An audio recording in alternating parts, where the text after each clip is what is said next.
Bonjour, j'ai le plaisir aujourd'hui d'accueillir dans Le Monde qui vient Christophe Barret. Bonjour. Bonjour. Christophe Barret, vous êtes historien, fin connaisseur de l'Espagne et vous êtes l'auteur d'un ouvrage que Mémoire des luttes recommande chaudement qui s'appelle Podemos pour une autre Europe.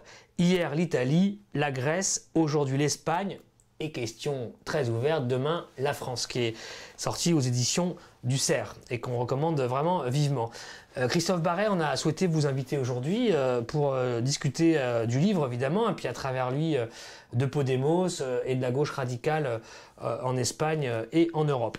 Alors, on a coutume d'identifier à juste titre Podemos comme un produit politique, si j'ose dire, de deux événements majeurs. D'abord, le premier, c'est la crise systémique, la crise financière et économique démarrée en 2008, et tout ce qui s'est passé comme répercussion, dont les politiques d'austérité européennes. Et le deuxième événement auquel on associe Podemos, encore à juste titre, c'est le grand mouvement des indignés, le mouvement des places en Espagne, dont Podemos serait en quelque sorte matérialisation politique. Mais vous, dans votre ouvrage, vous développez également un autre aspect qui a retenu mon attention. Vous expliquez que Podemos est une force politique qui nous indique l'existence d'un moment ou d'une configuration politique que vous qualifiez de post-politique. Est-ce que vous pouvez nous en dire un petit peu plus sur cet aspect des choses? Alors, post-démocratique, donc je suis historien, je ne suis pas philosophe du politique, ni politologue, mais effectivement j'étais frappé par le fait que en Espagne, le monde politique intègre progressivement cette idée de la post-démocratie finalement, parce que je l'ai vu reprise par Diego López Garrido, qui est l'ancien secrétaire d'État aux affaires européennes de José Luis López Rodríguez Zapatero, donc du Premier ministre Zapatero. On assume, en tout cas, on essaie d'expliquer cette post-démocratie. C'est le titre d'un ouvrage de Colin Crouch qui a été publié à Zurich il y a quelques années, traduit en français en 2013. Cette post-démocratie, elle s'expliquerait ou elle permettrait d'expliquer quelle est la chose qui enfante l'autre, la crise de cette fameuse crise de la social-démocratie que nous connaissons aujourd'hui, et qui veut que, bien sûr, aux contraintes intérieures, à la demande sociale intérieure, la social-démocratie ou tous les pouvoirs aujourd'hui présents en Europe ne cherchent ou opposent les contraintes extérieures qui domineraient tout, domineraient l'ensemble des décisions politiques. Donc, plutôt que d'affirmer ce concept, j'essaie simplement de l'imposer dans le débat parce qu'il me semble qu'il est maintenant assumé, notamment donc par López Garrido dans un livre qui s'appelle L'âge de glace, qui est paru en Espagne l'an dernier. Il faut donc s'y faire, il faut, comme le disent les gens de Podemos, essayer d'appeler un chat et simplement de s'entendre sur le diagnostic, bien sûr, au départ, avant toute discussion. Il faudrait comprendre par post-démocratie, vous dites cette articulation entre, d'une part, des gouvernements des États qui seraient confrontés à des pouvoirs qui seraient au-delà de leur périmètre finalement d'action. Oui, ou cette démocratie qui ne fonctionne plus. Tout le monde est choqué en France par le référendum de 2005 qui dit non à la prétendue constitution européenne et puis qui se traduit quand même par l'adoption d'un traité qui ressemble beaucoup. En Espagne, on était choqué aussi par presque ce qui était considéré aussi comme un viol de la constitution, l'inscription de la règle d'or dans cette constitution espagnole fondée en 1978 sur un très large consensus politique, réputé être irréformable ou très difficilement réformable, et qu'on change dans le cadre des intérêts économiques de quelques-uns, et sans finalement profiter de l'occasion pour demander aux autres quel changement ils voudraient voir adapté dans cette constitution. Donc la confiscation, le sentiment de confiscation de la démocratie par les peuples me semble immense partout, et c'est ce qui m'intéressait aussi dans Podemos, c'est comment Podemos propose des solutions à ce problème de la privation de la démocratie, tout simplement, il faut le dire aujourd'hui, que nous vivons, nous. Alors justement, on va parler un peu de Podemos en tant que tel à cette étape. Donc Podemos propose justement une réponse politique à cette post-démocratie d'une première manière. Et on aimerait savoir, au-delà de Podemos, qui sont les électeurs de Podemos d'un point de vue de la sociologie. On a souvent l'image d'un parti composé de la jeunesse espagnole, plutôt très urbaine, ultra connectée. Est-ce que ça correspond vraiment au profil disons, des gens qui votent pour Podemos? Alors c'est vrai, Podemos s'est fait connaître sur les réseaux sociaux.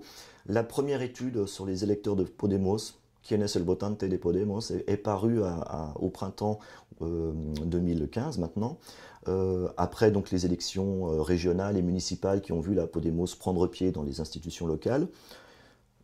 Les enquêtes de sortie des urnes notamment révèlent qu'effectivement ce n'est pas tout à fait ce à quoi on pouvait s'attendre. L'électorat de Podemos est jeune, mais pas si jeune que les indignés ne l'étaient. L'électorat de Podemos est un électorat des personnes qui sont déclassées, des classes moyennes, qui appartiennent aux classes moyennes, déclassées, complètement déclassées par la crise. Mais ce ne sont pas les plus pauvres ou les exclus. C'est le vote des déclassés, pas des exclus, c'est ce qu'apprend cette enquête. Et autre chose, Podemos recrute dans la gauche traditionnelle, mais aussi chez des petits commerçants, chez des petits entrepreneurs, des professions libres, qui sont elles aussi très, très durement touchées par la crise.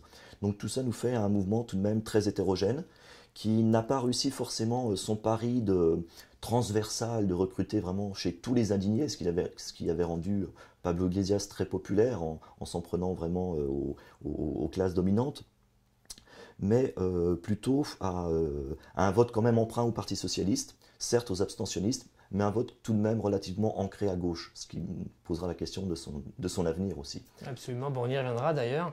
Mais justement, donc vous dites que l'électorat c'est d'abord celui du PSOE traditionnellement, etc. Bon, est-ce qu'on peut considérer que Podemos serait un parti, disons, qui chercherait à régénérer le socialisme en Espagne? Complètement. Pablo Iglesias, ses compagnons de lutte l'affirment vraiment. Enfin, notamment aujourd'hui en disant justement nous sommes la social-démocratie c'est nous, mais l'objectif bien sûr c'est de sortir de sa marginalité le socialisme, le marxisme tel qu'il a été marginalisé depuis quelques décennies par l'ultralibéralisme, par l'idéologie dominante, c'est l'enjeu. Parce qu'on a coutume de présenter Podemos finalement comme un parti qui essaye de manier au-delà de la droite et de la gauche, de dépasser ce clivage droite-gauche, refusant de s'associer à gauche. J'ai l'impression que vous développez un peu l'idée à contre-courant. C'est une stratégie, c'est-à-dire que Juan Carlos Monedero l'expliquait lors de son passage à Paris à quelques jeunes étudiants. Notre but, c'est vraiment de déborder le système. Ce n'est pas donc effectivement de s'inscrire dans un débat gauche-droite qui, pour Pablo Iglesias, représente deux termes, la gauche et la droite, qui dans le discours au moins sont des métaphores devenues inutiles.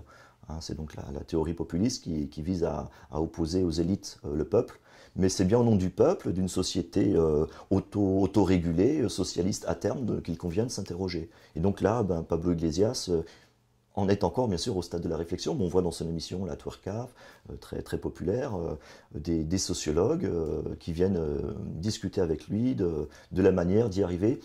Il faut pourtant, l'urgence l'exige, assumer les institutions de l'État, l'exercice du pouvoir. C'est là que Podemos devient intéressant et pour moi, pour l'instant, un mouvement de révolutionnaires qui sont en train de se faire réformistes et il s'agit de voir à quel prix pour eux comme pour l'Espagne ou pour l'Europe.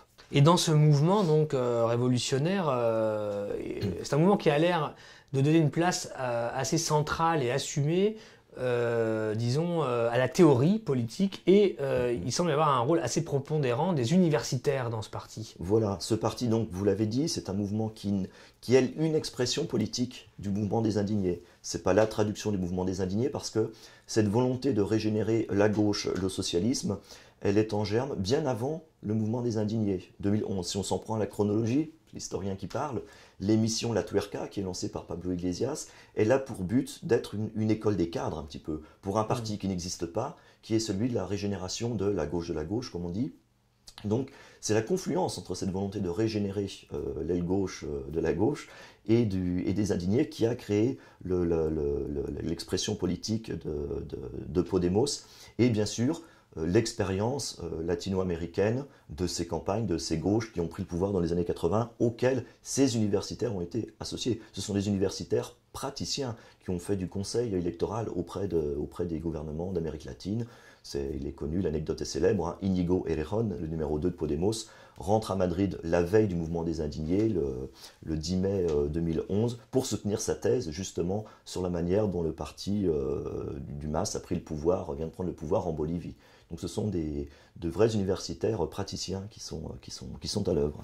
Et qu'est-ce qui a précisément été l'étincelle qui a permis de connecter, de commuter, d'articuler cette régénération de la gauche et le mouvement des indignés? C'est l'émission La Tuerca en tant que telle qui a été cet instrument, vous pensez? Oui, c'est la médiatisation de Pablo Iglesias, selon les termes bien sûr d'un populisme expliqué par Ernesto Laclau, l'Argentin, qui bien sûr veut faire émerger à la tête du peuple une figure charismatique, un leader qui est le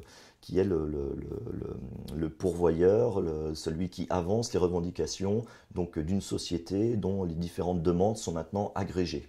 Donc ça, c'est le petit plus de Laclau par rapport à Gramsci, qui est bien sûr l'autre référence, qui fait déjà des gens de Podemos des hérétiques par rapport à des marxistes orthodoxes.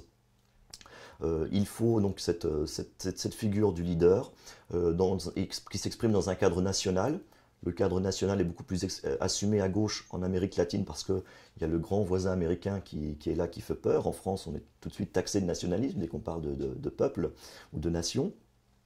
En Amérique latine, il y a donc cette possibilité-là qui existe, qui est importée en Espagne, avec l'idée aussi qu'il faut assumer les institutions après 150 ans de démocratie bourgeoise. Il faut faire avec ces démocraties bourgeoises. Ça, c'est Laclau qui le dit.